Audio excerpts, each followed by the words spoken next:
Stalin. They backed Adolf Hitler.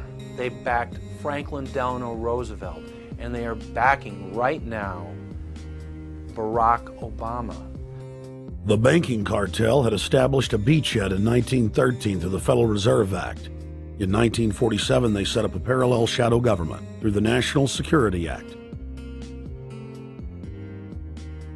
From 47 on, the national security state began the long process of absorbing federal and state bureaucracies, while at the same time undermining the constitutional power of Congress and dominating the executive branch. By controlling the issuance of currency and credit, the private Federal Reserve was able to buy up most of the Fortune 500. And if a company wouldn't sell, the bankers would unleash federal regulators to run them out of business. Private central banks in Europe, the United States, and England took taxpayer money and loaned it at over 30% interest to third world nations. The bankers would then bribe the leaders of those countries not to pay back the loans. Their third world puppets would sign agreements stating that when the country defaulted, the banks would be given all the natural resources and infrastructure of the once sovereign lands. But worst of all, the countries would pledge future taxes paid by the people in perpetuity as profit to the private banks. By the year 2000, there were few nations that had not fallen to the designs of the money power. The globalists were now ready to start their final phase of world government takeover, the destruction of the Western nations' economies. To carry out their final takeover, they first removed banking regulations like the Glass-Steagall Act in the late 1990s. This allowed their front companies to issue unlimited credit to the world and to set up colossal Ponzi schemes, the likes of which the world had never seen. The scams were advertised by the controlled corporate media as completely legitimate. Because of the fantastic returns, private investors, corporations, state and local governments invested heavily. They had taken the bait, hook, line, and sinker. To destroy confidence, in late 2007, the bankers themselves began to badmouth the scams they had created. Next, the central bankers cut off the tsunami of fiat money that they had been using to pump up the bubble. When Congress and the public refused to write the finance oligarchs a blank check, the bankers began to engage in financial terrorism.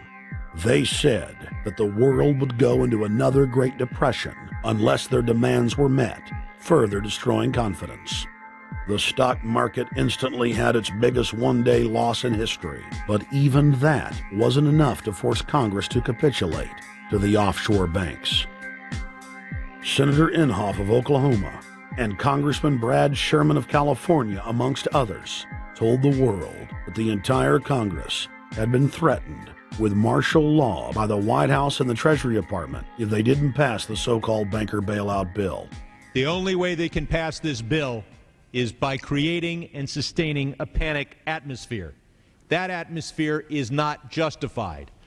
Many of us were told in private conversations that if we voted against this bill on Monday, that the sky would fall, the market would drop 2,000 or 3,000 points the first day, another couple thousand the second day, and a few members were even told that there would be martial law in America if we voted no.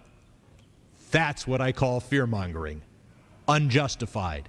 The final version of the bill was kept secret from the Congress until minutes before the vote on October 3, 2008. The Federal Reserve had promised total transparency, that every dime would be accounted for. To Democrats and Republicans who've opposed this plan, I say, step up to the plate. Let's do what's right for the country at this time, because the time to act is now. To prevent the possibility of a crisis turning into a catastrophe. After its passage, the public learned with horror that the bill was really a financial coup d'etat by Wall Street.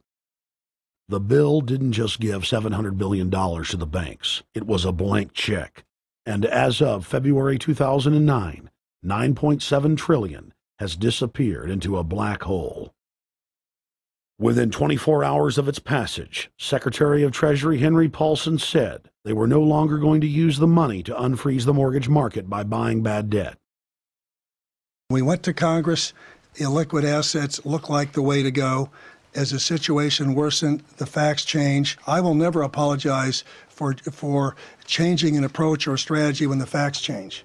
Paulson has, in the meantime, admitted that the subprime mortgage crisis is not the cause, really, of the breakdown of the entire world banking system and the bankruptcy of most of the banks in London and in Wall Street. He said, oh, we're going to buy up toxic assets, but we're not going to worry about subprime mortgages. What he's talking about is derivatives. Derivatives are the center of the crisis. He went on to say that where the money was going was a secret. I believe that banking institutions are more dangerous to our liberties than standing armies.